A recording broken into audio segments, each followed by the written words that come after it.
So welcome to the Blakehurst Garden. These are garden plots, all maintained by residents. There are 43 plots, and at the moment we have about 5 that are available for adoption.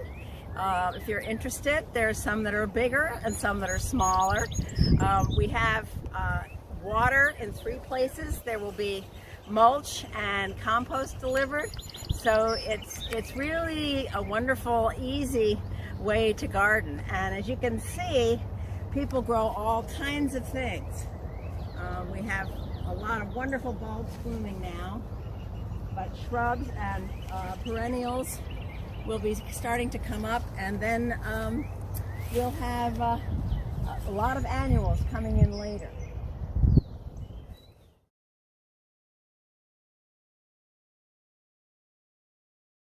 The garden is a wonderful place to meet your neighbors.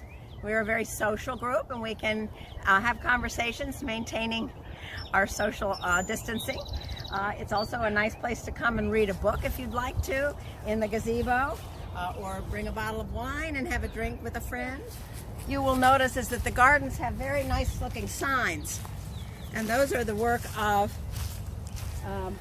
Tom Higgins, our resident master carpenter, who made those for us last summer.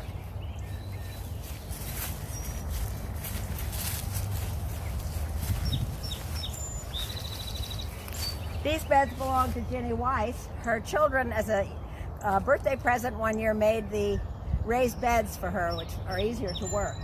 And as you can see, she's been out here working because they're in great shape. Now this garden here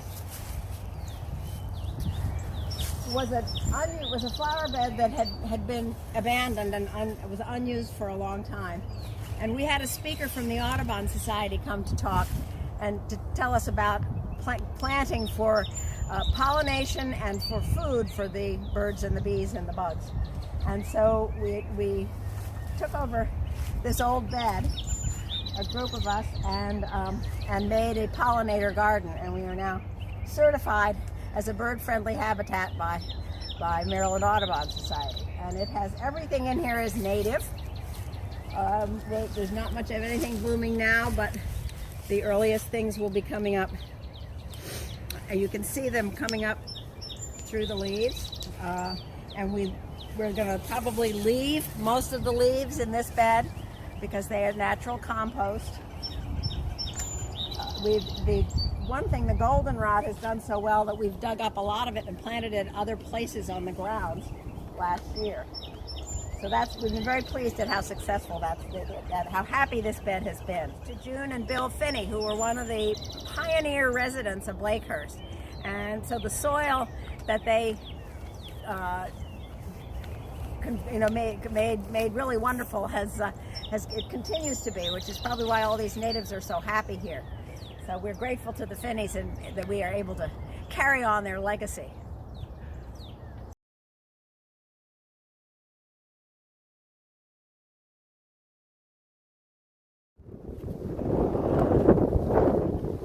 This was a present to Joanne Frisch from her grandson. It is an Oriole feeder, and it is filled with, are you ready, grape jelly.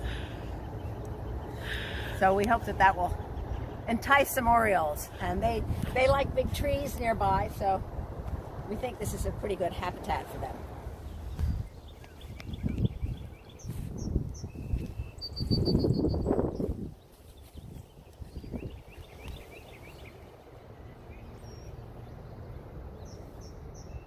Ann Warfield's garden club gave her 2 of them, and the other one is in her garden.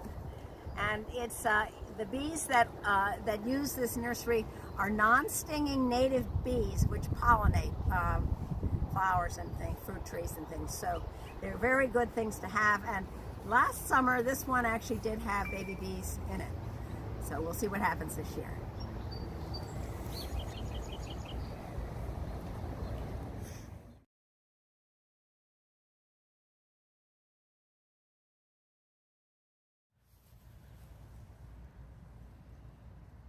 I moved in, Jenny Weiss said to me, that beautiful garden is an orphan. The people who cared for it can't anymore.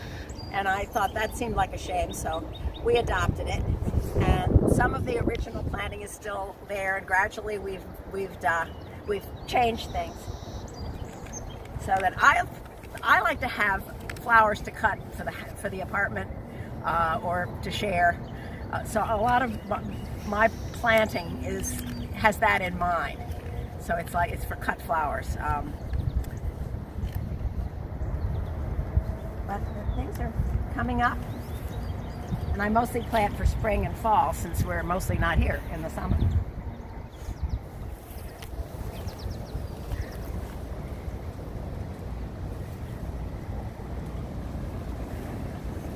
And one other lovely thing about gardening at Blakehurst, as opposed to the gardens that I've struggled with for years and years at home, is that the fence really does keep our resident deer away.